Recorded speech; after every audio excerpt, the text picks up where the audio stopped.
Hello बच्चों, क्या हाल चाल। आशा करता हूँ आप सब बहुत अच्छे होंगे। तो देखिए बच्चों, एक बार फिर से हमारी और आपकी मुलाकात अपने बहुत बेहतरीन सीरीज जो कि क्लास 12 के बच्चों के लिए चलाई जा रही है, और ये सीरीज आपकी 60 दिन की बहुत बेहतरीन क्लास 12 के बच्चों के लिए पूरी बायोलॉजी कवर करवाने वाली सीरीज के नाम से जानी जाती है। जी हाँ, सीरीज का नाम है एकलव्य सीरीज। हम कौन है? आपके गुरुजी। आप कौन है? हमारे चेला। कौन है आप? हमारे चेला है। अब आप चाहे जो भी हो, फिलहाल के लिए आप हमारे स्टूडेंट और हम आपके मास्टर साहब। कैसे मास्टर? वो दूसरे मारने पीटने वाले मास्टर नहीं, मस्ती से पढ़ाने वाले मास्टर हैं हम। और आज हम कंप्लीट करवाएंगे आपके क्लास 12 का इस सीरीज का चौथा चैप्टर जो हमारा चल रहा है, उसका लेक्चर 02 हमारे सीरीज का होगा लेक्चर नंबर 15। और आपके इस छोटे से सीरीज का इस सीरीज में जो भी करंट में चैप्टर चल रहा है उसका होगा भैया लेक्चर 02। फिलहाल हम लोग बायोडाइवर्सिटी एंड इट्स कंजर्वेशन नामक चैप्टर को पढ़ रहे हैं। कौन सा चैप्टर है? Biodiversity and it's conservation. Sir किस नंबर का हमारे एनसीईआरटी का चैप्टर है? अगर आप लोग अपनी एनसीईआरटी अपने सामने खोले हैं तो आप सबको बहुत बहुत बधाई। अगर नहीं खोले हैं तो कोशिश करके सभी लोग एनसीईआरटी की किताब को निकाल लीजिए। जब आप लोग एनसीईआरटी को देखेंगे तो आपके एनसीईआरटी का चैप्टर नंबर 13 मिल जाएगा। क्यों? क्योंकि करंट में आपके एनसीईआरटी में कुल 13 चैप्टर हैं। पहले 16 चैप्टर था, अब 13 ही बचे हैं, जिसका आपका अंतिम आपके किताब का एक चैप्टर है जिसका नाम है बायोडाइवर्सिटी एंड इट्स कंजर्वेशन। आप चाहे जिस भी बोर्ड के हो, अगर आप एनसीईआरटी को फॉलो करते हैं तो बेहिचक आप अपने 2024 बोर्ड के लिए, या आप अपने नीट के पेपर के लिए, या आप भविष्य में कोई भी पेपर देना चाहते हो, आपके बायोडाइवर्सिटी का हर एक बेस कंसेप्ट 100% क्लियर करवाने की जिम्मेदारी हमारी है, पढ़ने की आपकी है। अच्छा, पूरे मन से पढ़ना हो तो हमारे साथ नोट्स बनाते चलिएगा, क्योंकि जितना बेहतर पढ़ेंगे उतना मजा आएगा। कल हम लोग इसमें पढ़ रहे थे भैया पैटर्न ऑफ बायोडाइवर्सिटी, जिसको दो भाग में बांटे थे। एक था लैटिट्यूडनल ग्रेडियंट नामक टॉपिक, जिसको कल हमने उसका पूरा ग्लोब वाला हिस्सा कवर कर लिया था। आज हम लोगों को उसके आगे पढ़ना है। इसमें आज का जो हमारा सबसे पहला टॉपिक है ट्रॉपिकल कंट्री। अच्छा, ये क्या है सर? ट्रॉपिकल कंट्री क्या होता है?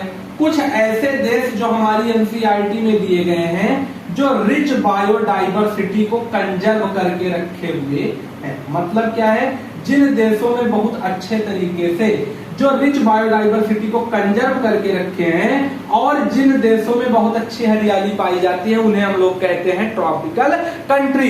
इसका एनसीईआरटी आपका एग्जांपल देती है कि इन देशों में बहुत ज्यादा प्रकार के 3 प्रकार के प्लांट पाए जाते हैं। 3 टाइप के प्लांट, जिन्हें हम लोग वैस्कुलर प्लांट कहते हैं। तो इन देशों में अन्य देशों के मुकाबले, मतलब कुछ ऐसे देश हैं, करीब 12 देश, आप लोग पिछला लेक्चर देखिएगा उसमें आपको क्लियर होगा, जहां पे सबसे ज्यादा बायोडाइवर्सिटी पाई जाती है। तो टोटल 195 देश हैं। तो उन 12 देश में सबसे ज्यादा पेड़ पौधे पाए जाते हैं, इसलिए उन्हें tropical country, rich tropical country कहा जाता है।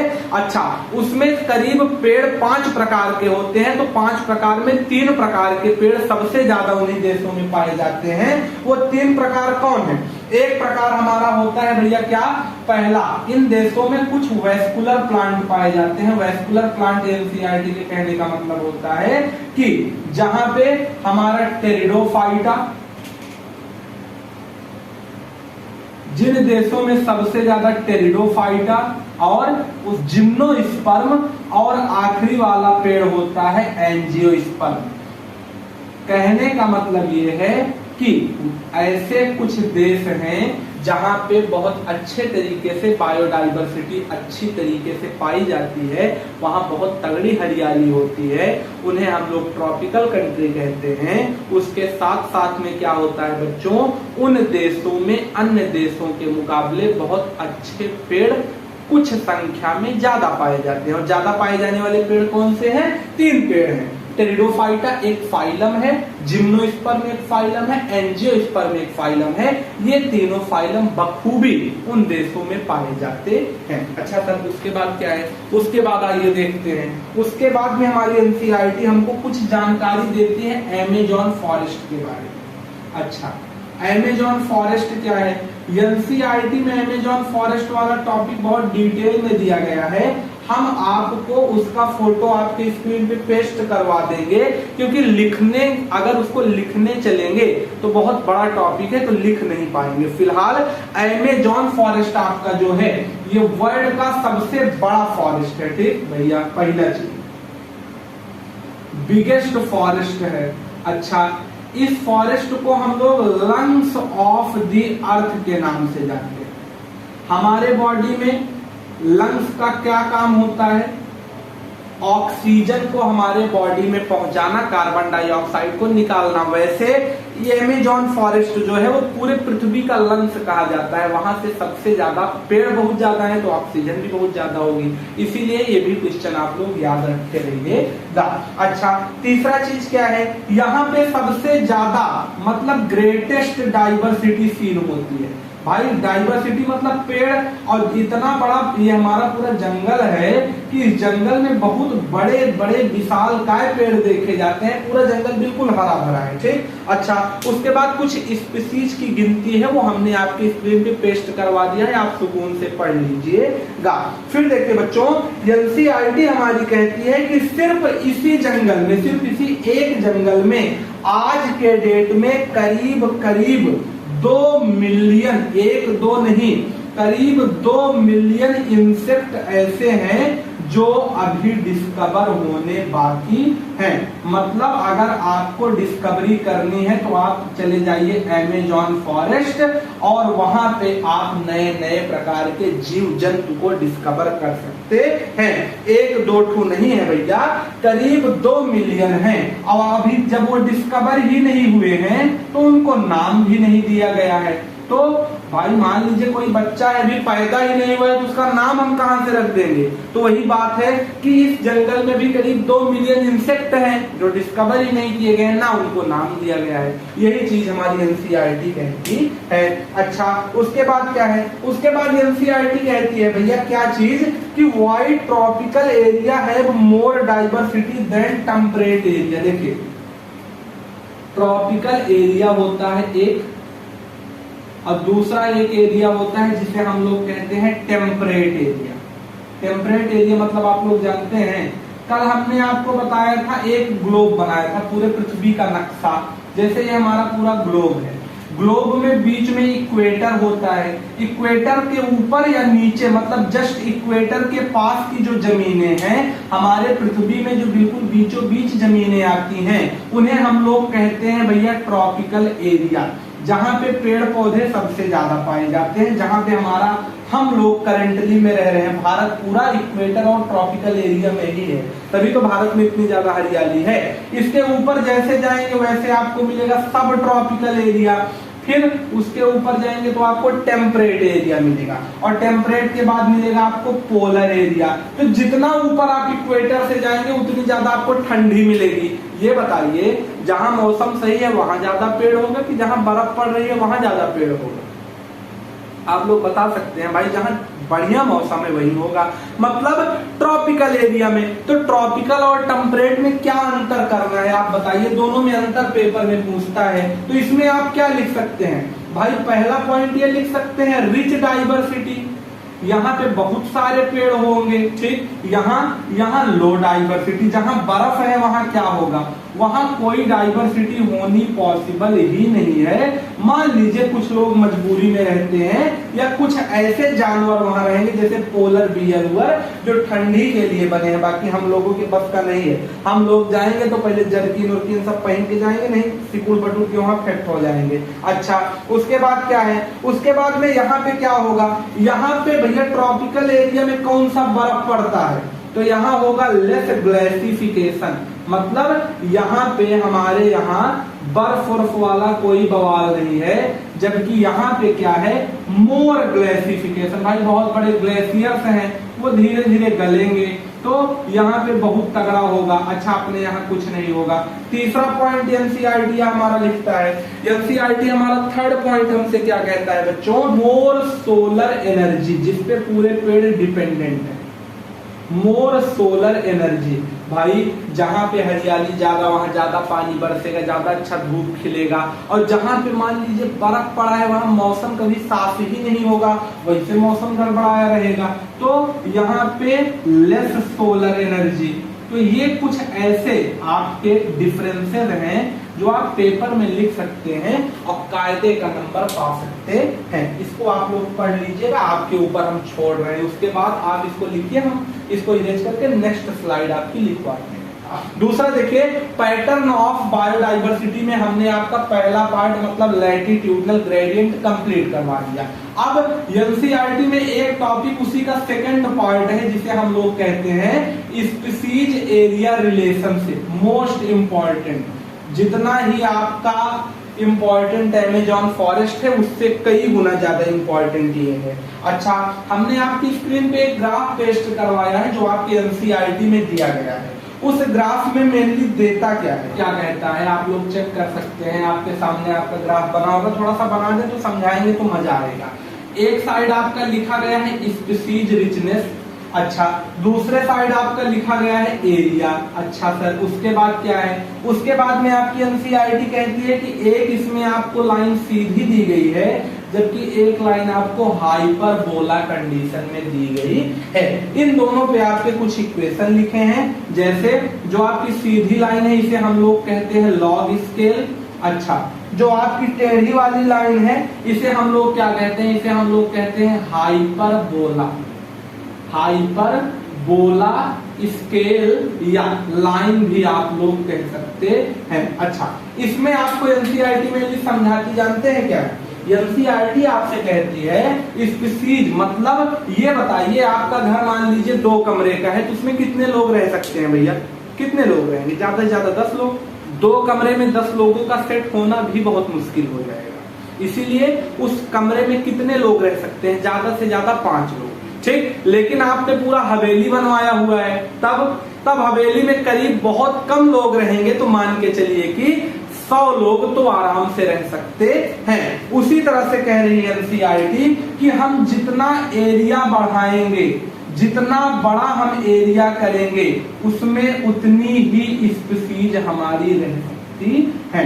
जितना बड़ा हमने एरिया किया उतनी बड़ी स्पीसीज उसमें रह सकती है। मतलब जंगल अगर हम काटेंगे, एरिया कम होगी तो स्पीसीज कुछ तो मर जाएंगी जो जंगल में रहने वाली हैं, और कुछ गांव में भाग के आएंगी, जैसे शेर चीता गांव में आते हैं, आजकल सुनाई देता है तेंदुआ रात में आ गया, वो क्या है, डिफॉरेस्टेशन का एग्जाम्पल है। जंगल कटेंगे, शेर चीता गांव में आएंगे, वो हमें नुकसान पहुंचाएंगे क्योंकि उन्होंने हमें कभी नहीं देखा, हम उनको देख के डरेंगे, हम उनको नुकसान पहुंचाएंगे क्योंकि हमको भी उनसे खतरा है।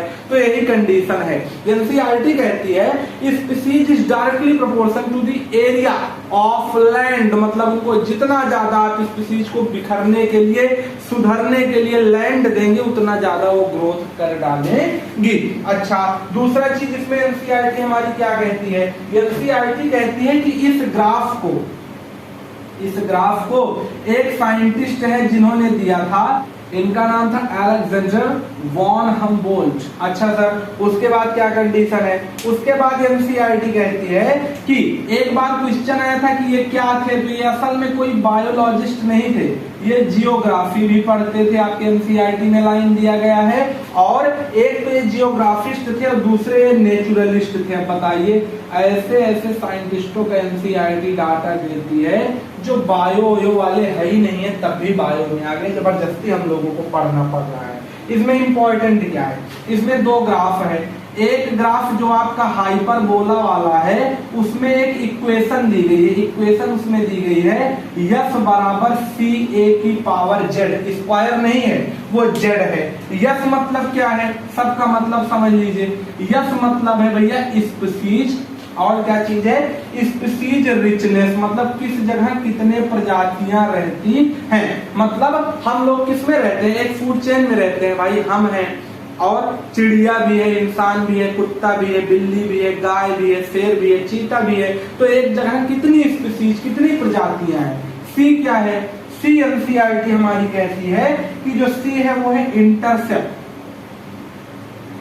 इंटरसेप्ट मतलब आप लोग जानते हैं जो लाइन खींची गई है इसी को हम लोग कहते हैं इंटरसेप्ट। अच्छा, उसके बाद ए क्या है, ए है भैया एरिया, कितने आप एरिया दे रहे हैं। उसके बाद क्या है, लास्ट में आपको दिया जाता है जेड, जेड को हम लोग कहते हैं स्लोप ऑफ लाइन। अच्छा, चाहे आप इसको स्लोप ऑफ लाइन कह दीजिए और चाहे हम लोग जेड को रिग्रेशन कॉफिशिएंट भी कहते हैं। सर ये दोनों क्या होता है थोड़ा सा समझा दीजिए। देखिए, रिग्रेशन कॉफिशिएंट जो है वो इंपॉर्टेंट है, पेपर में आता है। एनसीईआरटी की हमारी किताब हमसे कहती है कि हम जितना एरिया बढ़ाएंगे, जितना हम एरिया इंक्रीज करेंगे उतना ही ज्यादा जेड भी बढ़ता हुआ चला जाएगा। कहने का मतलब ये है कि जितना हम एरिया बढ़ाएंगे उतनी स्पीसीज बढ़ेगी तो उतना ही ज्यादा हमारा जेड भी बढ़ता हुआ चला जाएगा, क्योंकि ए के ऊपर ही जेड का स्क्वायर लगा है। भाई जितना एरिया आप बढ़ाओगे, अभी तक हमने क्या कहा था, अभी तक हम कह रहे थे कि मान लीजिए हमारे पास 100 प्रकार की स्पीसीज हैं, इस इक्वेशन को देखते हुए 100 प्रकार के हमारे पास स्पीसीज हैं। अच्छा, हमने क्या किया, हमने अभी तक इसको रखा था मान लीजिए 1 किलोमीटर में, 1 किलोमीटर एरिया दिया था। अब हमने इसका स्क्वायर कर दिया, मतलब अब हमने इसी 100 प्रकार के स्पीसीज को 2 किलोमीटर एरिया में रख दिया। तो ये बताइए, अब ये अभी तक ये जब रिप्रोडक्शन करते थे तो जहां रहते थे वहां दिक्कत था, अब तो इंटू 2 एरिया हो गया। अब चाहे जितना अपने प्रजाति को बढ़ाएं, बस इसी को हम लोग जेड कहते हैं। अच्छा, उसके बाद सर क्या कंडीशन है, थोड़ा सा कुछ और समझाइए, इसमें तो समझ में आ गया। देखिए, जेड की जो वैल्यू है, जो भैया वैल्यू ऑफ जेड है, यही लिख लीजिए आप लोग, जो वैल्यू ऑफ जेड है वो 2 चीजों पे डिपेंडेंट होती है। पहला किस पे होती है, अगर हम किसी कंट्री की बात करेंगे, डायरेक्ट क्वेश्चन एमसीक्यू में आता है, याद कर लीजिएगा। अगर हम किसी कंट्री की बात कर रहे हैं जैसे इंडिया, तो इंडिया कंट्री की बात करेंगे तो जेड की वैल्यू हमेशा 0.1 से 0.2 ही रहेगी। कितना भी स्पीसीज बढ़ जाए लेकिन किसी कंट्री के लिए जेड की वैल्यू हमेशा 0.1 से 0.2 रहती है, जबकि किसी कॉन्टिनेंट के लिए 0.6 से 1.2 हो जाती है। ये ना बदलेगी, ना घटेगी, ना बढ़ेगी, याद कर लीजिए, जैसे है वैसे ही। तो ये तो हमारा क्या था, ये है हमारा हाइपरबोला का इक्वेशन। अच्छा, अगर इसी को हम लोग लॉग में चेंज कर दें, आप लोगों ने लॉग पढ़ा है कि नहीं, अगर ना पढ़े हो तो हम आप लोगों को इसी वीडियो के डिस्क्रिप्शन में पूरा लॉग का दे देंगे वीडियो। अच्छा सर, आप फिजिक्स भी पढ़ाते हैं? जी, कभी कभी पढ़ा देते हैं, मन करता है। हमारे इस चैनल पे लॉगरिथम की वीडियो पड़ी है, पार्ट 1 पार्ट 2 आप लोग समझ लीजिएगा। फिलहाल उस वीडियो की कोई खास जरूरत नहीं है।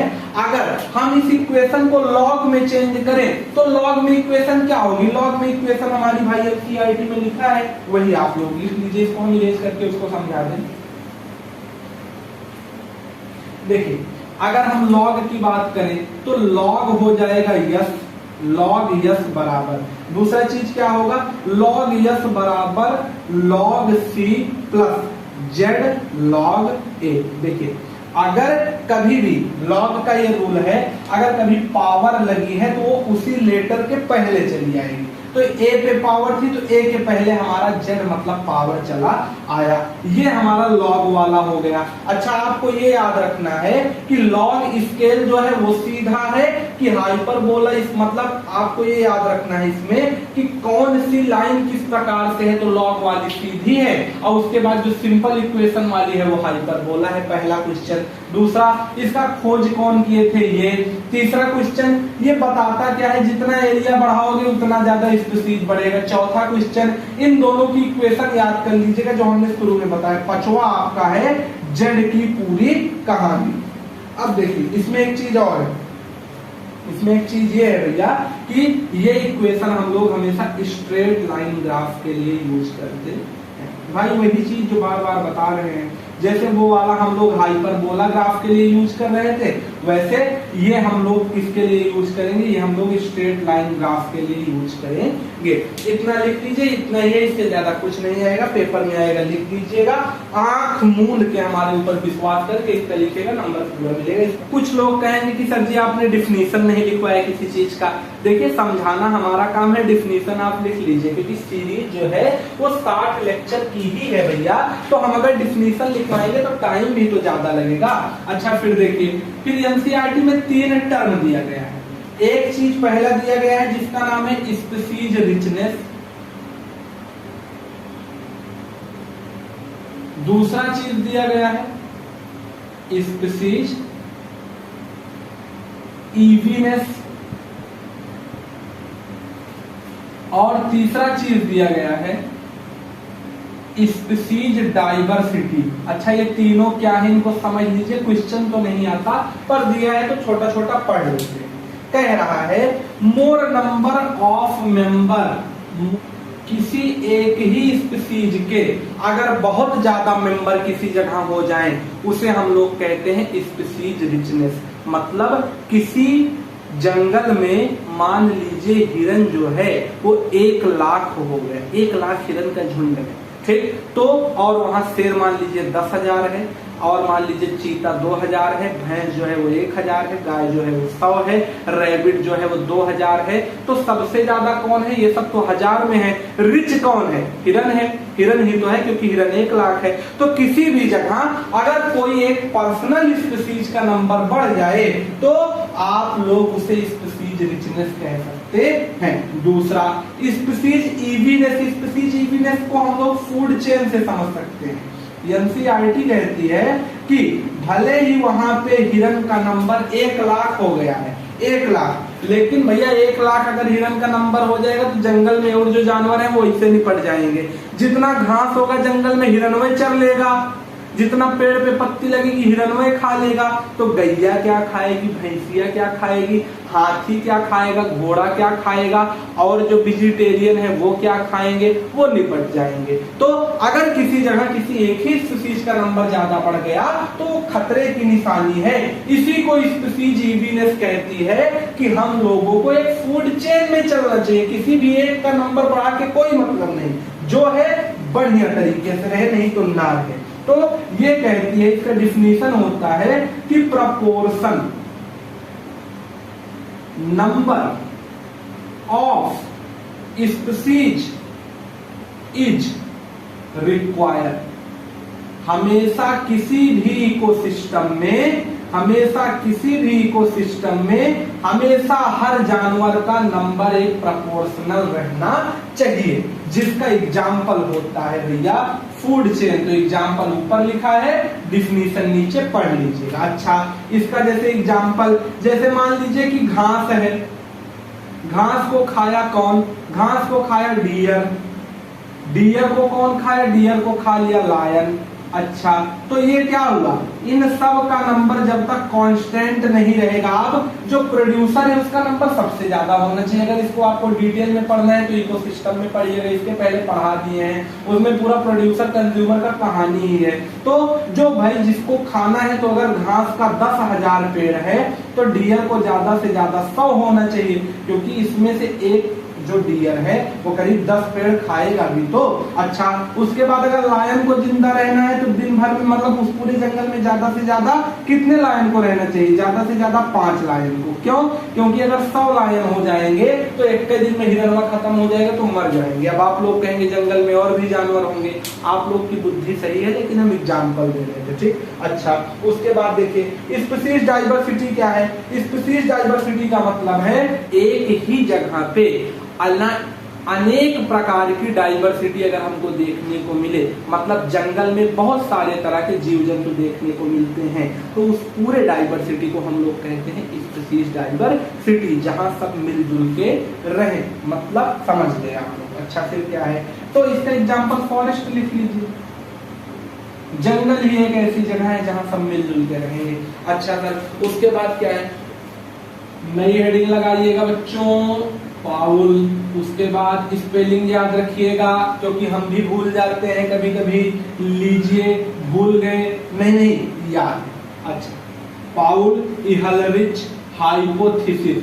हाइपोथेसिस मतलब आप लोग जानते हैं, हाइपोथेसिस का मतलब होता है बकवास। कैसे? मतलब कुछ लोग थे साइंटिस्ट जो कुछ सोच रहे थे, जो सोच रहे थे वही लिख दिए, वही हम लोग पढ़ रहे हैं, उसी को कहते हैं हाइपोथेसिस। उन्होंने ये सोचा था, इमेजिनेशन, इमेजिनेशन। आप भी तो सोचते हैं, हाँ बस अब छोड़ दीजिए, ठीक। अच्छा, उसके बाद देखिए बच्चों, उसके बाद कह रहा है इसी को हम लोग एक नाम से जानते हैं जो पेपर में आता है कि इसे हम लोग और क्या कहते हैं, तो इसे हम लोग कहते हैं राइबेट पॉपर। क्या कहते हैं? राइबेट पॉपर हाइपोथेसिस। इसी को दोनों नाम से जानते हैं। अच्छा, अब क्या है, इन दोनों में सत्य कौन है? तो इन दोनों में जो साइंटिस्ट हैं उनमें एक साइंटिस्ट का नाम है पाउल, एक का नाम है इहलरिच। इन दोनों ने मिलके इस एक सोच को सोचा था, उस सोच का नाम रिबेट पॉपर हाइपोथेसिस है। एनसीईआरटी कह रही है हम लोगों को जैसे जिंदा रहने के लिए जरूरत है पेड़ की, सबसे ज्यादा जरूरत पेड़ की, क्योंकि हवा, भाई कहते हैं पानी जरूरी है लेकिन पहले हवा सांस लीजिए तब पानी पिएंगे, क्योंकि पानी पीते समय भी सांस ली जाती है, समझ रहे हैं ना। मान लीजिए हमने अपने इकोसिस्टम से पूरे पेड़ को काट के खत्म कर दिया, ऐसा समझिए अब हमारे पूरे पृथ्वी पे एक भी पेड़ नहीं बचा। अब जितने जीव सांस लेते हैं सब मर जाएंगे। तो एनसीईआरटी कहती है कि जैसे एरोप्लेन है उसमें अलग अलग सीट लगी है, आप उसके सीट को खोल दीजिए, कोई दिक्कत नहीं है भाई, आदमी खड़े होके चले जाएंगे, हाँ हाँ ठीक है, कोई दिक्कत नहीं है। दूसरा, आप लोग क्या करिए, आप लोग एक काम ये करिए कि उसमें जो सीट में कवर ओवर लगा है उसको खोल खाल के फेंक दीजिए। अरे भाई जब सीट ही खोल दिए कवर का क्या काम है। नीचे जो उसमें मैट वैट बिछी है उसको भी फेंक दीजिए, एसी ओसी जो लगा है उसको भी फेंक दीजिए। सब फेंक क्यों रहे हैं? क्यों? क्योंकि एनसीईआरटी कह रही है कि एरोप्लेन के अगर हम हर अंग को अलग कर देंगे तो उसको उतना ज्यादा नुकसान नहीं होगा, लेकिन अगर हम उसके डायरेक्ट इंजन को खोल के फेंक दें या उसके पंख को खोल के फेंक दें जिससे उड़ता है, तब एरोप्लेन बेकार। बिल्कुल उसी तरह से अगर हम लोग अपने की स्टोन स्पीसीज को खत्म कर देंगे तो हमारा जीना नामुमकिन हो जाएगा। यही हमारा पॉल इहलरिच हाइपोथेसिस हमको समझाता है। अच्छा, उसके बाद अगर आपको की स्टोन स्पीसीज ना समझ में आई हो तो बगल में लिख लीजिएगा। की स्टोन स्पीसीज हमारी क्या कहती है? की स्टोन स्पीसीज हमारी वो स्पीसीज होती हैं, की स्टोन स्पीसीज, की स्टोन स्पीसीज हमारी वो स्पीसीज होती हैं जो मोस्ट इंपॉर्टेंट स्पीसीज है हमारे इकोसिस्टम की।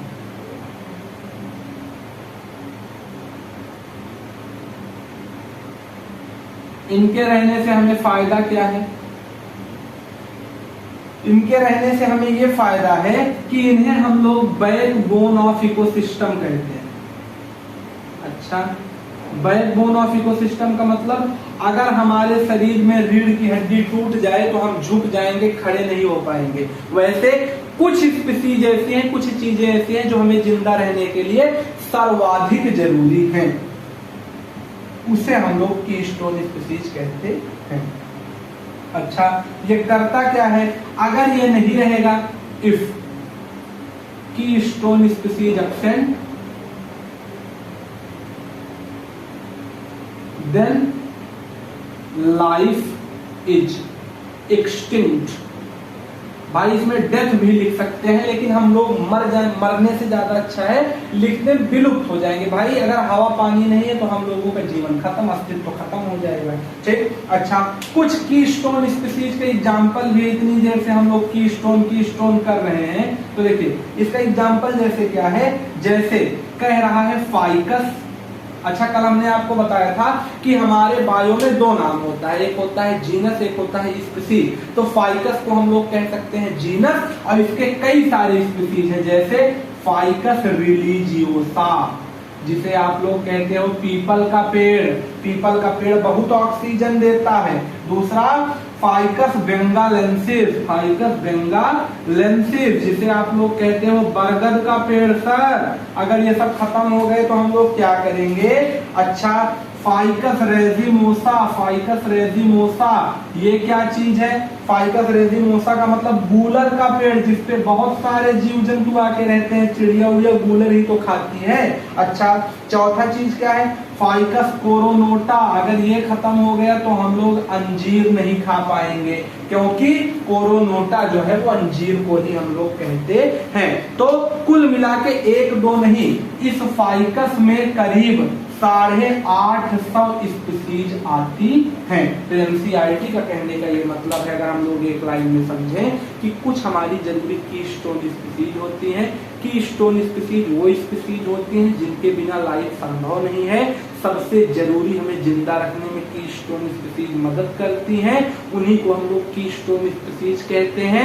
और वो हमारे पूरे इकोसिस्टम में बैकबोन का काम भी करती हैं। जैसे आदमी के शरीर में अगर उसकी बैकबोन टूट जाए तो वो भी झुक जाएगा, उसी तरह से अगर हमारे इकोसिस्टम का कीस्टोन स्पीसीज खत्म हो जाए तो हम भी खत्म हो जाएंगे। यही इसका मतलब है। इसका एग्जांपल जैसे हमारा बरगद का पौधा, पीपल का पौधा, हमारा अंजीर का पौधा, हमारा गूलर का पौधा, हमारा नीम का पौधा, मतलब कुल मिला के सारे पौधे, मतलब ट्री। अगर हम अपने स्पीसीज से ट्री को काट देंगे तो जिंदगी इम्पॉसिबल है। बिल्कुल उसी प्रकार से जैसे एरोप्लेन से उसके विंग को निकाल के फेंक दो तो वो नहीं उड़ पाएगा, उसी तरह से अगर हम कुछ जरूरी कीस्टोन स्पीसीज को खत्म कर देंगे जिनसे हमें बहुत फायदा है तो हम भी खत्म हो जाएंगे।